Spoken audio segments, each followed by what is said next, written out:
Good morning, student. Myself, Mukesh Thakran. बेटा कल हमने स्टडी किया था ग्रेविटेशन में आर्किमिडीज प्रिंसिपल। आर्किमिडीज प्रिंसिपल क्या है कि जब भी हम किसी बॉडी को फुल्ली या पार्शियली, पूरी तरह से या उसका कोई पार्ट किसी भी लिक्विड में इमर्स्ड करते हैं, डुबोते हैं, तो उसके ऊपर एक अपवर्ड फोर्स लगता है। और ये जो अपवर्ड फोर्स है किसके इक्वल होता है? It is equals to the weight of the fluid displaced by it। जितना फ्लूइड वो अपने नीचे से डिस्प्लेस्ड किया जाता है, उसके जो वेट है उसके बराबर ही उसके ऊपर अपवर्ड फोर्स, बोयंस फोर्स लगेगा। तो आर्किमिडीज प्रिंसिपल बोयंट फोर्स का जो मैग्नीट्यूड है उसके बारे में बताता है। Now we shall discuss some problems based on Archimedes principle and Boyle's force। Page 142 के क्वेश्चन है ये, देखिए। फर्स्ट क्वेश्चन क्या है? You find your mass to be 42 kg on a weighing machine.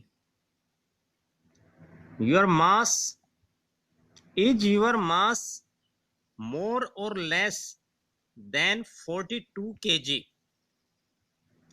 बेटा क्वेश्चन समझ में आया आपको? You find your mass to be 42 kg on a weighing machine. जब आप एक वेइंग मशीन पर आपने मेजर किया तो आपका मास कितना मिला? 42 kg। तो कह रहा है क्या आपका मास इससे ज्यादा होगा या लेस होगा? एक्चुअल जो मास है वो क्या इतना ही होगा या इससे कम ज्यादा होगा? देखिए इसका answer, when you weigh your body on a weighing machine then buoyant force act. जब हम बेटा अपना मास मेजर करते हैं, अपना वेट मेजर करते हैं वेइंग मशीन पे, तो क्या होता है, हमारे ऊपर बॉयंट फोर्स लगता है, क्योंकि हम भी एक गैसियस मीडियम में अपना मेजरमेंट कर रहे हैं।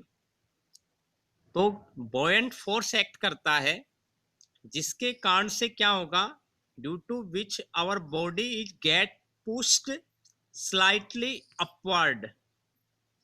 थोड़ी सी बॉडी जो है ऊपर की तरफ पुश्ड होती है, उसके ऊपर की तरफ फोर्स लगता है, buoyant force. It cause the reading slightly less than that of actual value. तो इससे क्या होता है, जो रीडिंग है वो स्लाइटली लेस हो जाती है एक्चुअल वैल्यू से। यानी कि हमारा जो मास है, जो वेट है, वो क्या होगा, लेस होगा एक्चुअल मास से, जब हम वेइंग मशीन पे इसको मेजर करते हैं। तो रीजन क्या बताना है बेटा? बॉयंट फोर्स का रीजन है। बॉयंट फोर्स एक्ट करता है स्मॉल अमाउंट में। सेकेंड क्वेश्चन है, you have a bag of cotton and an iron bar. आपके पास एक बैग है, एक में कॉटन भरा हुआ है और एक में आयरन की कोई स्लैब है, बार है। Each indicating mass of 100 kg when measured on a weighing machine.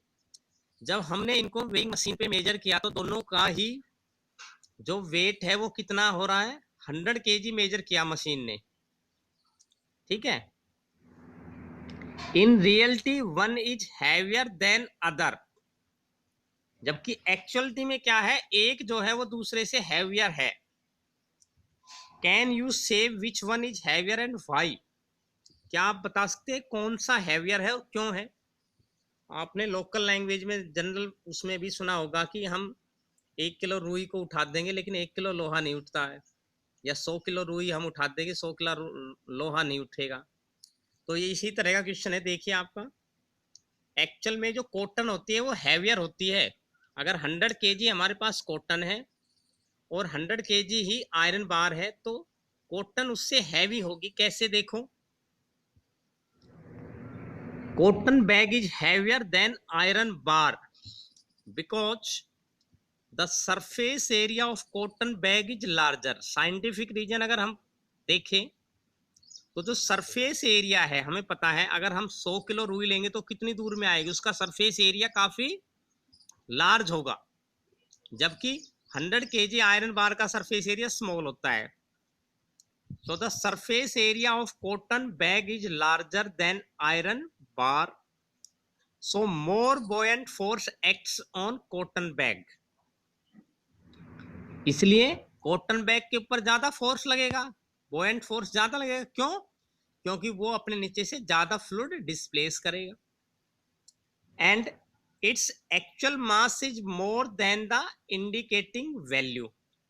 इसका मतलब वही हमने थोड़ा सा ऊपर पढ़ा था कि जो एक्चुअल मास की वैल्यू होती है वो कॉटन की ज्यादा होगी। जो इसकी मेजर्ड वैल्यू तो 100 ही आई इसकी वेइंग मशीन पे, क्योंकि मेजर्ड वैल्यू स्लाइटली लेस होती है।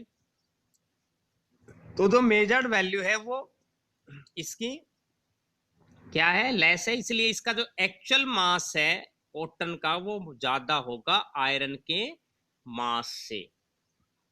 तो ये आपके पेज 142 के क्वेश्चन है, दोनों आपको बाद में एक्सरसाइज में भी मिलेंगे। आप साथ साथ करना चाहो इनको कर सकते हो या पढ़ सकते हो। लर्न जरूर करें बेटा इसको, चैप्टर हमारा ज्यादा नहीं बचा है, तो साथ साथ आप लर्न जरूर करें ताकि एक्सरसाइज करने में प्रॉब्लम ना आए। तो ये आज का हमारा टॉपिक है। Thank you, have a good day.